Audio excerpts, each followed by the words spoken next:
এক সময়ের জনপ্রিয় মিউজিক সেন্সেশন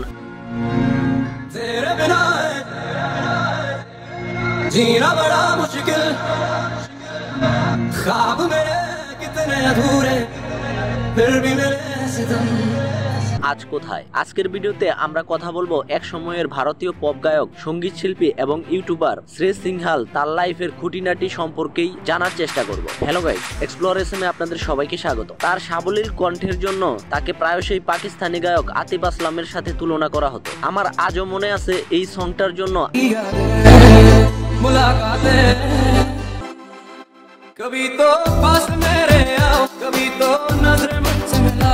আমার বন্ধুর সাথে কি ঝগড়া টাইনা করেছিলাম। আমি বলতাছি আতিফ আসলাম, ওই বলে অন্য কেউ। অবশ্য দুইজনই রং ছিলাম আমরা। এই গানটার অরিজিনাল লিরিক্স ওনার ছিলেন পারওয়ান খান।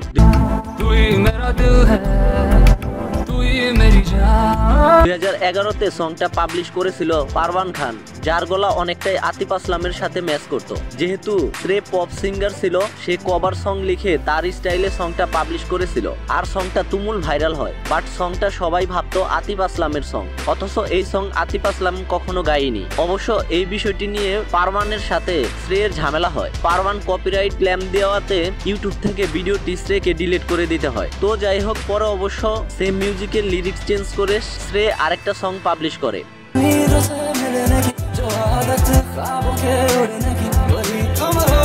তো যাই হোক, আশা করি এই ব্যাপারে আমাদের দুই বন্ধুর মতো আপনাদেরও কনফিউশনটা দূর করতে পেরেছি। তো যাই হোক, তখনকার সময় সচরাচর টাচফোন দেখাই যেত না। নতুন টাচফোন নিয়েছিলাম তো কি ভাবটাই না ধরতাম। যাদের 2012 থেকে 2014-র দিকে টাচফোন ছিল, তারাই একমাত্র এই নস্টালজিয়াটা ফিল করতে পারবে। তো যাই হোক, এক সময়ের এত ভালো সিঙ্গার হুট করেই যেন আমাদের মাঝে থেকে হারিয়ে গেল। এখন তার সং যেন টাইম লাইনে আসে না বললেই চলে। তাহলে চলুন শ্রেয়ের সংক্ষেপে লাইফস্টাইল এবং মিউজিক লাইফের জার্নিটা জেনে নেওয়া যাক। শ্রেয় সিংহাল একজন ইন্ডিয়ান পপ সিঙ্গার, কম্পোজার এবং সংরাইটার। তিনি 24 জানুয়ারি 1995 সালে জন্মগ্রহণ করেন ভারতের নয়াদিল্লিতে। ছোটবেলা থেকেই সঙ্গীতের প্রতি তার গভীর ভালোবাসা ছিল। স্কুল জীবনে তিনি মিউজিক কম্পিটিশনেও অংশগ্রহণও করতেন এবং তখন থেকেই সবাই বুঝতে পেরেছিল এই ছেলেটা একদিন বড় গায়ক হবে। আপনাদের আগেই বলে দেই, তাকে নিয়ে রিসার্চ করতে গিয়ে মাথা খারাপ হয়ে যাওয়ার মতো অবস্থা ছিল আমার। এক এক জায়গায় এক এক রকম ইনফরমেশন দেওয়া। তারপরও যতটা আমার পার্সোনালি ট্রাস্টেড মনে হয়েছে ততটাই আপনাদের সামনে তুলে ধরার চেষ্টা করেছে। তার বাবার নাম নরেশ কুমার সিংহল এবং মায়ের নাম সুনিতা সিংহল। শ্রেয় তার পড়াশোনা কমপ্লিট করেছেন আমেথি ইউনিভার্সিটি থেকে। সে গ্র্যাজুয়েট কমপ্লিট করেছেন। তিনি 2021 সালে তারই মিউজিক ভিডিওর মডেল সাহিবার সাথে বিবাহ বন্ধনে আবদ্ধ হয়। আপাতত তাদের কোনো সন্তানাদি নেই। এমনিতে তিনি তার মিউজিক ভিডিওগুলোতেই বেশিরভাগ কার শো অফ করেন। ইন্ডিয়াতে শ্রেয় প্রথম এই পপ মিউজিক স্টাইলে এই ট্রেন্ড চালু করেন। এমনিতে তার পার্সোনাল কার কালেকশনের মধ্যে আছে রোলস রয়েস পান্থম, যার মূল্য ইন্ডিয়ান কারেন্সিতে 10 কারোর রুপি, বেন্টলি, যার মূল্য ইন্ডিয়ান কারেন্সিতে অ্যারাউন্ড 5 কারোর রুপি, আরও আছে BMW X5M, যার মূল্য অ্যারাউন্ড 2 কারোর রুপি। এতেই মোটামুটি আইডিয়া করা যায় তার লাইফস্টাইল সম্পর্কে। তো যাই হোক, এইসব তো তার পার্সোনাল লাইফের হালকা ইন্ট্রোডাকশন। তাহলে চলুন জেনে নেওয়া যাক সে তার মিউজিক জার্নিটা কিভাবে স্টার্ট করলো। এমনিতে শ্রেয় তার স্কুল লাইফ থেকেই মোটামুটি সং করতো, এমনকি তার পাশাপাশি ইউটিউবে ভিডিও আপলোড করতো। ওই যে সবারই লাইফ চেঞ্জ করার একটা সুযোগ আসে, 2012 সালে তারই লেখা ফাসলে সং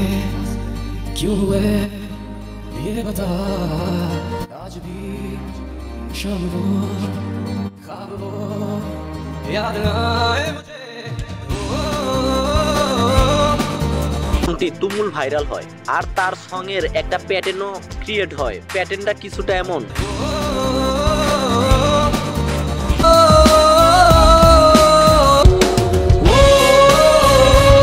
মনে পড়েছে তো সেই নস্টালজিয়া? আজও সংগুলা শুনলে সেই বড় ভাই ভাবটা চলে আসে। প্রেম টেম করতাম না তো, তাই লাভ ফিলিং শেয়ার করতে পারলাম না। তো যাই হোক, শ্রেয়কে তারপর আর কখনো পিছনে তাকাতে হয়নি। ওই বছরই তেরি ইয়াদে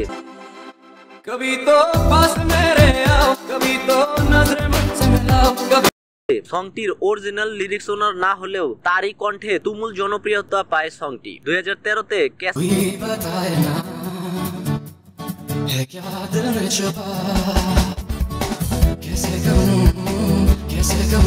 কাহু, ওই বছরই বেপানা,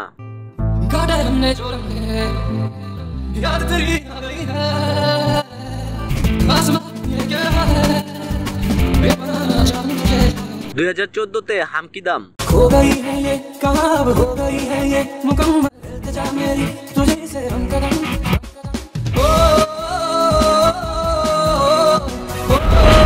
कोई फरियाद,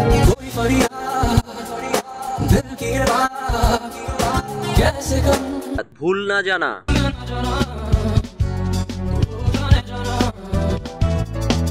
2015-তে खुदाई।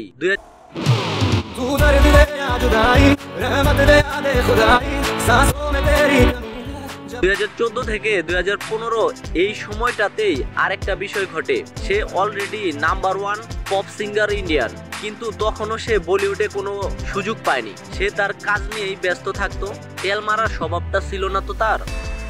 আবার 2014 এই দিকেই Indian Rockstar reality show start হয়। তখনই সামনে আসে ধারসান, মোহিত গুর এমন সিঙ্গাররা। সে কিন্তু এই শো এর পার্টিসিপেট ছিল না, বাট ইউটিউবে ভিউয়ের ফাইট লেগে যেত তাদের। তো যাই হোক, আরেকজনের সাথে মারাত্মক সং ফাইটিং লাগতো হানি সিং আর বাদশার মধ্যে। এমনিতেই ফেমে ছিল শ্রে। বাদশা কোলাপ করে 2016 সালে লাভার বয় এই সংটির ধারা। আর ওই বছরই 2016 সালেই আসে শ্রেয়ের লাইফের সেই গোল্ডেন চান্স। তু জুনুনিয়াত মুভির টাইটেল ট্র্যাক গাবার সুযোগ।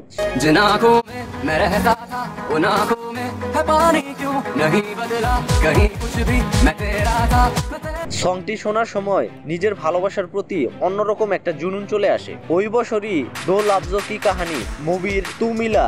অবশ্য সে এমন ট্যালেন্টেড সিঙ্গার হয়েও সে বলিউডে তেমন একটা জায়গা করে রাখতে পারেনি। অবশ্য তারপর সে হামারি আদুরি কাহানি মুভির হে আমনাবা সংটি কভার করে। मुझे अपना बना ले, सूखी पड़ी दिल की इस ज़मीं को भिगा दे। ওই যে একটা বিষয় আছে না, যারা সেলফ ইন্ডিপেন্ডেন্ট তারা একটু এক ঘরোয়াই হয়, তেল ফেল মারতে জানে না তো তারা। তাই সে চিন্তা করে বলিউডে তার ডাল গলবে না, সে তার পপ লাইফেই ঠিক আছে। 2017-তে খুদ সে জানা। অবশ্য তারপর লম্বা একটা গ্যাপ নিয়ে 2019-এ ফেল ইন ফর ইউ এই সংটি আসে। বলিউড থেকে সকল প্রকার চোট খেয়ে এসে বলিউডের মতো 1 ইয়ার পর পর একটা করে সং পাবলিশ করে। তাও আবার কখন আসে কখন চলে যায় তা কেউই হয়তো বুঝতেই পারে না। তার লাস্ট সং 2025-এ बारिशे सॉन्ग। आज मौसम फिर आ गया, आंखों से क्यों गिरने लगी ये बारिशे, ये बारिशे। সংটা একদম সোল টাচফুল। আর এমনিতে বলিউড কখনোই চেঞ্জ হবে না, নেপু কিড ধারা বলিউড একদম ভরপুর। তো যাই হোক, নস্টালজিয়া মনে করিয়ে দিতে তাই শেয়ার করলাম আপনাদের মাঝে শ্রে সিংহালের সংগুলা। আজও সংগুলো ভীষণ ভালো লাগে, বা ট্যালেন্ট যে কখনো দাবিয়ে রাখা যায় না তার জলজ্যান্ত এক্সাম্পল শ্রে সিংহাল। নাই কোনো মামা খালু, আউটসাইডার হয়েও নিজের দাপটে এত দূর। তো গাইস, প্রতিটা মানুষের লাইফে স্ট্রাগল থাকবেই। হার না মেনে কারো কথায় কান্না দিয়ে নিজের লক্ষ্য স্থির করে এগিয়ে যেতে হবে। বিকজ হেরে যাওয়া আর হার মেনে নেওয়া দুইটা একদম আলাদা বিষয়। তো যাই হোক, শ্রে সিংহালের সেই পুরনো নস্টালজিয়া আপনাদের কেমন লাগলো? আর শ্রে সিংহালের কোন সংটি আপনার চাইল্ডহুড জীবনের স্মৃতি স্মরণ করিয়ে দেয় তা কমেন্টে জানাতে ভুলবেন না। তো আজকের জন্য এই পর্যন্তই। ভিডিওটি ভালো লাগলে লাইক করে ফেলুন এখনই। তাহলে আবার দেখা হচ্ছে নেক্সট ভিডিওতে। সে পর্যন্ত ভালো থাকুন। আর হ্যাঁ, এমন biography and movie related update পেতে আমার চ্যানেলকে সাবস্ক্রাইব করে পাশেই থাকুন। ধন্যবাদ। जिन आँखों में मैं रहता था उन आँखों में है पानी क्यों नहीं बदला, कहीं कुछ भी मैं तेरा था।